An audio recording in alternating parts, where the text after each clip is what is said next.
силерди башкы прокурор чакырса барбагыла сурака. Садыр Жапаров хандай эле болуп калды. Анткени хан деген эмнечи? Ал деген соттогондо хан, жанагы мыйзам чыгарганда хан, аткаруу бийликте хан. Анткени соттордо монтип карап турат, аны парламентте карап туруп кичине каф деп коет. Бүтө ошону менен жанагы эки депутатты сүйрөп сурак кылгандан кийин жини келип, анан кийин алар билбейт экен конституцияда уже депутаттардын укугу жок экен аны отставкага кетиргенге. Ушуна чейин деңгээли ушундай экен, алар билбейт экен. Конституцияны жаңы окуп, анан кийин ошого таң калып атыптыр. Бизде, кажется, башкы прокурорду отставкага кетире албайт экенбиз. Мондай Камчыбек Ташиев келип сөгүп кеткен. Ал деген эркектин жанагы намысына тийген нерсе. Депутаттар бары чогулуп президенттен сураш керек болчу. Отставкага кетир.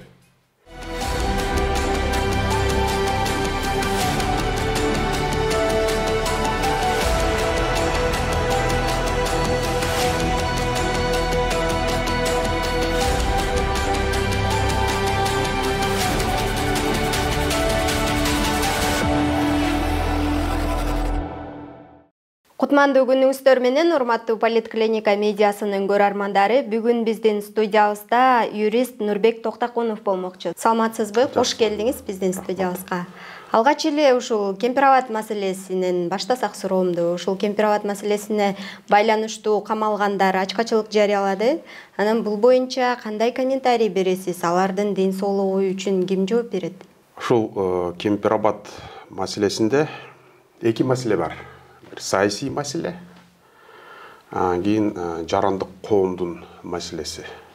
Буга чейин президенттердин бүт баары Сооронбай Жээнбековго чейин саясатчыларды жарандык активисттерден бөлчү. Саясий деген эмне болуп калган бизде? Илгери жанатан бери эле бизде цивилизациялуу саясий жолдору иштебеген үчүн саясаттын баары эле ушунда болуп калган. Бир элдин нааразычылыгын күтөт, кийин моундай энергия чогулганда төңкөрүш кылат. Бүт баары азыркы деле Садыр Жапаров менен Камчыбек Ташиев алар төңкөрүш кылган саясатчылар, переворотчиктер. Алардын бээси ошондой эле иштейт. Ошон үчүн да алар ошондой төңкөрүштү коркуп жатат. Чындап айталы, бул деген саясатчылар эмне саясат оюнчулар. Азимбек Биктызаров, Канат Исаев дегендер, Канатбек Дүйшибаев, Равшан Жээнбековтар ал деген саясий оюнчулар. Ошундай цивилизациялуу жолдор иштебеген үчүн булар карап атат. Кемпир-абад маселе деген жер маселе, бул элдин нааразычылыгын эң эффективдүү чогултат. Ошон үчүн күтүп атат. Азыр монтип элди топтоп, анан кийин төңкөрүш кылып салабыз деген ошондой ойлору бар. Бирок жарандык коом ушундай опасный маселе көтөрүп атканда алар биринчиден сразу жанакы процедура боюнча суроо көтөрөт. Ачыктык, маалымат, элге маалыматты жеткирип, эл түшүнсүн, бийлик ушундай чечимге барганда Мирзиёев менен сүйлөшкөндүн алдында башында элден мандат алыш керек болчу. Эл менен сүйлөшүп, жакшылап түшүндүрүп, кийин коркутпай. Бул деген коомдук талкоо деген бул деген бийликке керектүү нерсе. Анткени жакшылап коом менен, эл менен жакшылап жеткирип сүйлөшсө, анда эч качан моундай маселелер эч качан ушундай моундай ушуга жеткирбейт. Бул деген бийликтин күнөөсү. Бирок буга чейин Акаевдин да убагында, Атамбаевдин да убагында, Жээнбековго чейин эч качан дагы айтайын саясатчыларды жарандык коом менен мурда аралаштырып камап салбачы. Түшүнчү, билчи, бул деген башка талап. Саясатчылар, оюнчулар болсо башкача. Ошон үчүн бул жаман прецедент болду. Бүт баарын аралаштырып камап салдыбы, аялдарды жанакы ошо ачыктык жөнүндө айтып аткан, коомдук талкоо жөнүндө айтып аткан аялдарды да камап салдыбы. Бул менимче жаман белги. менин оюмча азыркы мондай бийлик жөн эле элдин оозун жаапсылайын деп атат. Анткени азыр бул деген Мирзиёевке деле жакпайт. Коом бүт баарын ачык айтып аткан бийликтен коркпогон жакпайт. Ошол үчүн Садыр Жапаров ушул сигнал берип атат. Мен баары под контролем, баарын оозун жаап салдым деп. Менин оюмча ушундай болуп атат. Анан ушул жогоруда айтып кетпедиңизби, аралаштырып салды саясатчыларды, активисттерди, аялдарды депчи. Анан негизи ушул Кемпир Абадты коргоо комитетине мүчө болуп кирбегендер дагы арасында камалып атат. Мисалы активист Атай Бейшенбекти айтсак болот. Анан бул жерде кандайдыр бир саясий куугунтук болгон жокпу? Бул саясий куугунтук, конечно, болду. Бул ушул мүмкүнчүлүк менен колдонуп, мүмкүн бир бар маалымат жанакы саясатчылар, мен айтпадым, Дүйшебаев, баягы Канат Исаев аны Кемпир Абад боюнча камаган жок, бирок ал деле менимче ушул темада дагы бир нече Мадумаров деле ошол жакта жүргөндө алардын ою өзүнчө да, алар реал политик дегендей оюнчулар. Биякта болсо ушул мүмкүнчүлүк менен колдонуп, бүт ошо жанакы көп сүйлөгөндөрдү, бирдеме ачык айтып аткандарды баарын камап салып атат. Ошон үчүн жанакы биякта журналисттерде азыр тикесинен туруш керек. Анткени сөз эркиндик, бул деген сөз эркиндикке каршы болгон операция. Анан ушул Кемпир Абад маселеси чечилбедиби? Чечилди, бирок ошентсе деле алар камакта калтырылды.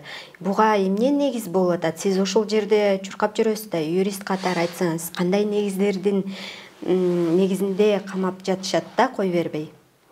Мен өзүмдүн коопсуздук органдарда, өкмөттө, президенттин администрациясында өзүмдүн маалымат булактарым бар. Алар мага дайыма айтып аткан, азыр кой берет, бул деген жөн эле азыр Кемпир Абад бүткөндө эле азыр могул аялдарды, жарандык активисттерди кой берет деп. Аягына чейин точно кой берет деп аткан. Ал караса жөн эле калп айтып атты, же калп айтат, же калпылчылар, же жөн эле өзүлөр нефтеми билбейт, аларды да мүмкүн алдап атат. Анткени мен айттым, бул генеральный план, бул биздин бийлик группа, правящий группа, биздин бийлик жөн эле коомдун оозун жаап салайын деп атат. Ошон үчүн бүт баарын коркуп салды. Өзүңөр көрүп атасыңар, бүт баары унчукпай калды. Темировду кетирдиби, моундай расследованиялар, изилдөөлөр жок болуп калды. Жанакы топливо боюнча, нефтепродукттар боюнча жок. Кийин ондай бийликтин кызыкчылыгы болгон сфераларда эч кандай коомдук изилдөөлөр, журналистский расследованиялар жок. Болсо да мындай социальный мондай бийлик тиешеси жок жерлерди расследование кылат, калгандардын баары унчукпай калды. Журналисттер мага айтып атат, биз саясаттан алыспыз, биз жөн эле маалымат беребиз деп коет. Кийин реалдуу мондай опасный болуп аткан окуяларды элге жеткире албай атат маанисин. Менимче могул бийлик өзүнүн максатына жетти, коомдун оозун жапты. Сөздүн угуна эми парламентке бурсак, парламенттин ишине кандай баа бересиз? Деги эле бул парламенттин депутаттары өздөрүнүн укугун жеткиликтүү деңгээлде коргоп жатышабы? Мен жакында парламентке барып келдим, бир нече депутаттар менен сүйлөштүм. Алар болсо азыр жанакы башкы прокурор жанакы эки депутатты сүйрөп сурак кылгандан кийин жини келип, анан кийин алар билбейт экен, конституцияда уже депутаттардын укугу жок экен аны отставкага кетиргенге. Ушундай чейин деңгээли ушундай экен, алар билбейт экен. Конституцияны жаңы окуп, анан кийин ошого таң калып атыптыр. Бизде, кажется, башкы прокурорду отставкага кетире албайт экенбиз. Анан кийин мен айттым ачык эле, анда президентке кайрылгыла сөз эркиндик менен колдонуп, конституция жок болсо да сөз эркиндик деген бар. Эле сурагыла. Эми президент хан болгондон кийин ханды сураш керек. Моундай башкы прокурорду отставкага кеттиргиле деш керек. Моундай Камчы Бекташиев келип сөгүп кеткен. Ал деген эркектин жанакы намысына тийген нерсе, депутаттар бары чогулуп президенттен сураш керек болчу. Отставкага кеттир. Бирок алар буга ушундайга жете албайт экен. Анткени ар бир депутаттардын бирдемеси бар экен, материалдар, мисалы жанакы Бакиров, ошол Бакировду сөгүп кетпегил. Мен таң калып атам, эмне үчүн ошол Бакиров өзү сурабайбы президенттен? Карасаң, өзүнүн кылмыш иши бар экен. Жанакы шайлоо болуп атканда бирдемесин ачып, ошол кылмыш ишин бар экен. Кийин ошон үчүн алар унчукпай калат экен. Бүт депутаттардын менин оюмча бар бирдемеси. Ошондон коркуп, ошон үчүн ушундай чимкирик депутаттар болуп атат. Өзүн силер менден сурап атпайсыңарбы кандай баа берем деп.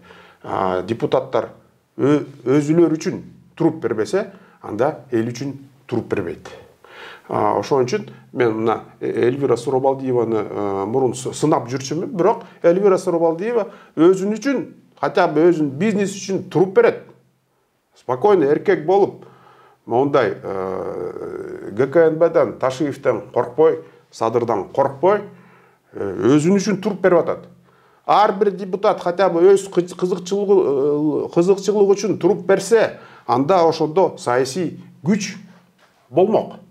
Саясий күч болсо, анда президент ушул саясий күчтү эске алып, бир чечимдерди монтип жөн эле произвол кылып, монтип жөн эле күчтөп кылбайт эле. Анда бир жогорку кеңеште бир консультациялар болмок. Ошондо бир саясат башталмак. А эгерде депутаттар чындап айтса ушундай коркок болсо, анда мен мисалы аны разгон кылып салса да, менимче коркунучтуу эле болбойт. Анткени кимге керек бар? Андан көрү жанакы бир нормальный курултай эле чогулуш керек. Анда мындай парламент иштебесе. Сиз жакында эле жогорку кеңешке барып ушул дача суу маселеси боюнча отчет берилип атканда айтпадыңызбы? Депутаттар прокуратурага барбагыла, өзүңөрдүн кол тийбестигиңер бар, укугуңарды коргогула депчи. Анан ушул жогоруда айтып өткөндөй 2 депутатты суракка чакырылган, анан жогорку кеңештин да бир депутаты кабинетинен чыгарылды. Анан негизи эле ушундай болуп аткан окуялар мыйзамдуубу? Мыйзамсыз, анткени депутаттардын кол тийбестиги бар. Бирок алар ушундай укуктарды алар күрөшүш керек. Эгерде күрөшпөсө, анда укукту болбойт. Нет никаких других прав, кроме тех, которые вы завоевали. Эгерде сен укук үчүн күрөшпөсөң, анда укукта жок болуп калат. Коомдо деле ошондой. Эгерде мына бүт баарыбыз, журналисттер бүт баарыбыз сөз эркиндиги үчүн күрөшпөсөк, сөз эркиндик жок болбойт. Кээ биркилер ойлоп атат, сөз эркиндик деген мына илгери бизде акындар бар болчу, ошо сөз эркиндик бар болчу дейт. А эгерде ошол акындардын окуяларын, тарыхын карап көрсөк, алар деген моундай атты минген, моундай смелый жоокерлер болчу, приключениядан коркпочу. Ошон үчүн жанакы байлар, бийликтегилер алардан коркчу, элден коркчу. Ошон үчүн алар ошондой пространство, жанакы сөз эркиндикти жаңы пространствону көбөйтчү. Ошон үчүн депутаттар деле ошондой. Эгерде алар өзүлөр үчүн күрөшпөсө, анда укугу жок. Анда президент ошо менен колдонуп басып алат и туура кылат. Эгерде алар өзүлөр үчүн турбаса, анда вот ошентип диктатор пайда болот. Анда ойлоп калам, мүмкүн эл деле унчукпады, мүмкүн ошо эл үчүн ушундай диктатор керек. Мүмкүн эл деле кой болуп калган. Анан ушул президент Садыр Жапаров Кыргызстанда сөз эркиндиги бар деп байма-бай айтып келет го. Бирок ошого карабастан, мисалы жакында эле Азаттык медиасынын сайтынын ишин токтотулду. Анан дагы бир топ журналисттерге коркутуулар болуп атат. Негизи эле азыр Кыргызстанда сөз эркиндигинин абалы кандай? Мына блокировка кылдыбы сайтты, анда күрөшүш керек, анда сотко бериш керек. Процедуралар бар. Сотко берип, бул деген сөз эркиндикти чектөө деп сотко бериш керек. Аягына чейин күрөшүш керек. Анткени бизди блокировка кылды деп, анан кийин жанагы VPN-ин берип койду. Анан кийин болду, ошону мен эми жанагы кактус менен медиа силерди да бүт баарын ушинтип эле керек болсо мен жанагы министерство, жанагы кайсы министерство эле, информационный цифровой министерство менен эле бүт баарын токтотуп коет. Ошон үчүн мен айтып атам, журналисттер күрөшүш керек. Журналисттер өзлөрү эле мондай четке биз саясатка киришпейбиз деп унчукпай жүрөт. Учурдагы абалычы сөз эркиндиги. Сөз эркиндикти мен айтып атам, элдин баары унуп калды сөз эркиндик деген. Сөз эркиндик деген күрөш, сөз эркиндик деген приключение. Журналисттер как раз таки жөнөкөй элдер, журналисттер мондай смелый болсо, коркпосо, анда жөнөкөй элде ошондо сөз эркиндик болуп калат. Алар коркпой сүйлөп калат, критика кылып калат. Журналист жанагы передовойлордо авангард болуп туруш керек. Эгерде журналисттер жөнөкөй элге окшоп, биз саясаттан алыс деп атса, анда сөз эркиндик жок болот. Жогоруда дача суу маселеси деп айтып атпайсызбы? Сиз ушул дача суу маселеси боюнча комиссиянын мүчөсү элеңиз. Анан кандай жыйынтыкка келдиңиздер? Кандай жыйынтык чыгарды бул комиссия негизи? Бул комиссия кереги жок болчу. Мен өзүм таң калып жүргөм, эмне үчүн Садыр Жапаров ушуну түздү. Жөн эле бир жөн жерден бир башына кирип ачып койду окшойт. Анткени мына комиссиянын жыйынтыгын чыгарды. Кийин эмне үчүн парламентке бардык? Биз парламент түзгөн жок. Парламентке барсак, алар бизди уккан ордунда өзүлөр микрофонду алып алып, бүт убакыт менен сүйлөп атат, жөн эле өзүнө популизм кылып. Биз эмне үчүн аяка бардык? Билбейм, эмне үчүн президент түздү, президент жолугуп, биз менен ошол жыйынтыгын акылдашып, бизди сунуштарды угуш керек болчу. Бул жөн эле калп эле эмет койду, бизди жарандык коом бир иш берип коеюн деп. Кийин мүмкүн ошол кезде Атамбаев аябай үнү чыгып атканы, анан кийин мүмкүн ошо Атамбаевди шантаж кылам деп түзүп койгон. Анткени ал комиссияда мен өзүмдө өзгөчө мненияны жибердим. Аякта көп кызыктуу маселелер ачылбай жүрөт. Мен аны депутаттарга ачык айттым. Жолуксагар мен силерге жеткирем. Эч кимиси. Жөн эле сүйлөдү, көп сөздөрдү айтты, популистский сөздөрдү. Мондай жолукканга эч ким барган жок. Мен аяктан айтам, көп кызыктуу нерселер бар. Мисалы кандай кызыктуу фактылар? Бир жерин айтып коеюн, бизде, бир нече жерлерин айтып коеюн. Бизде мондай туманда приземление кылып атканда самолеттер, биз аябай чоң рисктебиз. Рисковать этебиз. Анткени бүт баары эле человеческий фактор. Бизде бүт жанагы азыр бүт дүйнө жүзүндө нормальный өлкөлөрдө аппаратура бар. Мисалы самолет посадкага туманда келатканда мүмкүн туура эмес траекторияны, глиссада деп коет аны, туура эмес траекторияны кармап алат. Ошондо бизде ошондой аппаратура жок экен. Тияка айтып, сен туура эмес траектория менен кетип баратасың деп. Ошон үчүн ошол самолет туура эмес траекторияны кармап алып, тияка өтүп кетиптир. Ошондой аппаратурабыз жок экен. Келгенде эле бүт баары эле надежда летчик менен жанагы диспетчерге. Анан кийин аябай катуу туман болгон жок, андан да катуу тумандар бар. Мисалы башка аэропорттордо ошондой аппаратура андан да катуу туман болсо, приборлор менен түшүрөт экен. Ложный жанагы траекторияны кармабай. Ошону уже канча болду ошол 21-жылы ошол жанагы авиационный экспертизанын жыйынтыгы чыкканда ошо 21-жылдан бери мына Садыр Жапаров өлкө менен башкарып атат. Жанагы аэропортто модернизация болуп атканын уккан жокмун мен. Бир ушактар жетип атат, модернизация дегендер. Бирок менимче кары эле ошол модернизацияда бар эле уурулук болот. Кийин ошондой аппаратурабыз жок болот. Ал бир неме. Экинчи неме. Контрабанда жок деп биз жыйынтык менен чыктык, бирок жанагы ошол рейстеги самолетто контрабанда чын эле жок болчу. Ал деген ошол самолет канча жүк менен келди, ошол жүк менен жака Стамбулга кеткен. Ал деген 2000 авариядан кийин деле уже такталган болчу. Контрабанда деген выгрузка болгондо болот. А выгрузка деген аяктан Стамбулдан ошо биздин товарлар, биздин коммерсанттар заказ кылган товарлар аяктан Стамбулдан келип, андан кийин Стамбул, Бишкек, Гуанчжоу деген рейс менен келип бияқта түшүрөт. Контрабанда ошондо башталат да. А биздин комиссия ал рейсти текшерген жок. Анткени биздин жанагы комиссиянын максаты ошол рейс болчу. А жанагы рейсти биз караган жокпуз. А ошон үчүн мен ойлоп атам. Эмне үчүн коопсуз милиция ошол авария боюнча кылмыш ишти тергеп, контрабанданы изилдеп аткан. 2 жолу Турцияга барды. Азырга чейин ошо контрабанда боюнча иш козголо элек. Эмне үчүн?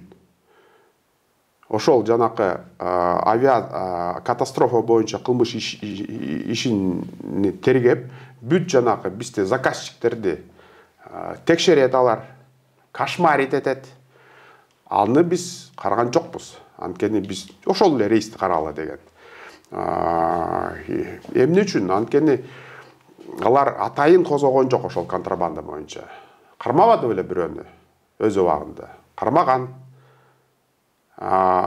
Башка рейстен деп койду. А бирок эмне үчүн биз башка рейсти караган жок? Азыр ошо башка рейсти жанагы Гуанчжоуга бараткан Стамбул, Бишкек, Гуанчжоуну ошол рейсти контрабанданын баары ошол жерде. Сөзүн угун ушул жогорку кеңеште кабыл алынып аткан мыйзам долбоорлоруна бурсак да, ушул жогорку кеңеште кабыл алынып жаткан мыйзам долбоорлору боюнча эмнени айта аласыз? Мисалы, ушул жакында эле президенттин администрациясы массалык маалымат каражаттары жөнүндө мыйзам долбоорун сунуштады. Бирок ал мыйзам долбоорунун 80% Россиядан көчүрүп алынгандыгы белгилүү болду. Бул боюнча эмнени айта аласыз? Ал деген мен үчүн моундай сюрприз эмес. Анткени ал 2014-жылы башталган. Биз ЕАЭСке киргенден бери. ЕАЭСке киргенден бери ошол процесс унификации, мыйзамды унификация кылуу процесс башталган. Акырындан ошолорду жанагы коомго талкууга бербей, бат-баттан депутаттар баары чимкирип болгондон кийин бат-баттан кабыл алып, көп мыйзамды ошо Россиянын мыйзамына окшош кылып койгон. Ошон үчүн акырындан мына массалык каражаттарга, маалымат каражаттарга да жетет.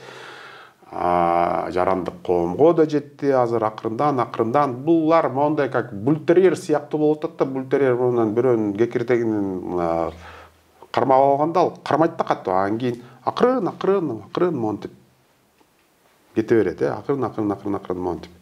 Шашпай 1 миллиметрден жакындап калат. Ошентип алар ошо 2014-жылдан эле баштап акырындан ошо жакындап бараткан жарандык коомго и журналисттерге. Анан ушул депутат Надира Нарматова коммерциялык эмес уюмдар жөнүндө мыйзам долбооруна өзгөртүү киргизип, анан жакында эле коомдук талкууга чыгарды. Анан бул мыйзамда чет өлкөлүк коммерциялык уюм эмес деген өзгөртүүнү киргизүүнүн пайдасы жана зыяны эмнеде? Мурда ошондой болгон, азыр атын алмаштырып атышат. Жок, мен ошону 5-чи чакырылышта Бакир уулулар сунуштаган экен. Азыр башталган жок да, ал көптөн бери эле 5-чи чакырылыштан бери келаткан. Да, 5-чи чакырылыштан бери келатат. Баштап коет, анан кийин кайра артка кетет, анан кайра баштап коет, элди көндүрөт. Ушинтип акырдан анткени жанагы троллдор, жанагы маалымат диверсиялар акырдан көндүрүп анан кийин ошо элдин баары эле сүйлөп калат да, ошондо булар жанагы иностранный агенттер, шпиондор деп, этпоочулар деп, ошон коом менен иштеген алар. Эми вот мисалы мына менин оюм мындай, мону НПОлор керек болсо жапса жаба берсин. Анткени кийин ошо НПО укук коргоочулар жок болгондо мына бийликтер акырындан уже жанагы байларды уже эме катуураак тоноп баштайт. Бай кишилерди, мындай саясий противниктерди, анткени эч ким кыйгырбайт, адам укугу бузулуп атат деп акырындан ошолорду баштайт. Анан кийин алар ошо ишкерлер акырындан өзүлөр түшүнүп баштайт. Укук коргоочулар эмнеге керек экен, жарандык коом эмне үчүн керек экен, анан түшүнүп баштаганда ошондо бизде тарых естественный жол менен өнүгүп баштайт. Анткени ошондо анан элге да жетет. Эркиндик эмне үчүн керек экен, сөз эркиндик эмне үчүн керек экен. Акыркы суроомду узатайын. Учурда президент Садыр Жапаров Улуттук коопсуздук мамлекеттик комитетинин жетекчиси Камчыбек Ташиевдин кандай иштеп атат? Негизи алардын ишинин жетишкендиктери, кемчиликтери эмнеде болуп атат? Жанагы курултай түзүлүп баштаганда мен бекеринен барган жокмун. Мен аяка кирейин деп баргам. Өзүм кандидатураны бергем. Анткени мени курултайдын ошо эң негизги мааниси ошол президенттен отчет алуу. Президенттин сүйлөгөнүнө, отчетуна баа берүү. Ошон үчүн мен ошо жака барган болчумун. Бирок мен четке какты, алган жок аяка. Анан кийин бир көбүнчө карган кишилерди чогултуптур. Анан кийин жөн эле курултай жөн эле даттануу кылды да, келип алып жөн эле арызын, жанагы жалаптарын айтканы болду. Хан отурду.